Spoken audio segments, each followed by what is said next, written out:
Hai halo teman-teman semuanya, apa kabarnya? Semoga dalam keadaan sehat. Teman-teman, hari ini saya akan membahas tentang rheumatoid arthritis seronegatif. Apakah bedanya dengan RA seropositif? Bagaimana penanganannya? Apakah sama? Nah, teman-teman sekalian, pada prinsipnya RA seropositif ataupun RA seronegatif sebenarnya sama saja.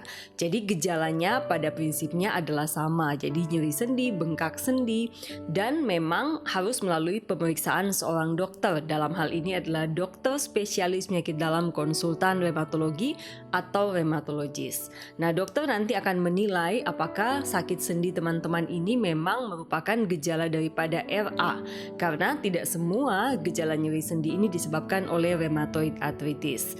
Nah, kalau memang kita menemukan ada suatu kondisi di mana cocok dengan gejala rheumatoid arthritis, dokter akan meminta pemeriksaan penunjang.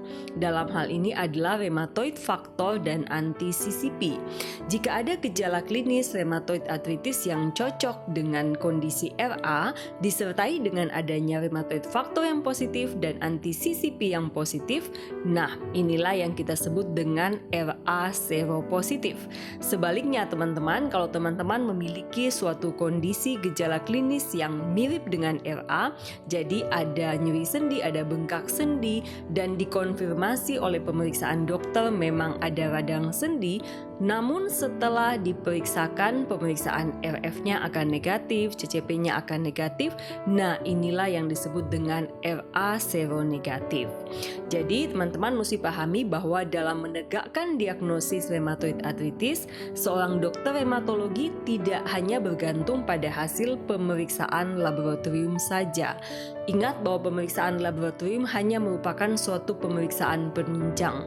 Namun yang lebih penting adalah bagaimana gejala klinis dari teman-teman.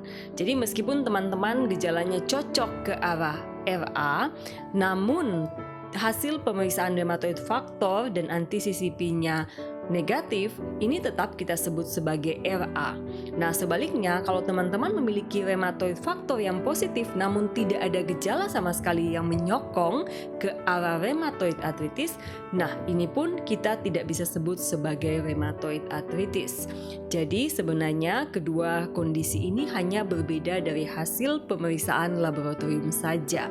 Nah, pada prinsipnya penanganannya akan sama saja. Jadi tetap pada pasien RA seronegatif maupun RA seropositif harus mendapatkan DMARD sedini mungkin dengan tujuan untuk mengurangi radang sendi, memperbaiki kualitas hidup teman-teman, dan mencegah cacat sendi. Demikian penjelasan saya, semoga bermanfaat.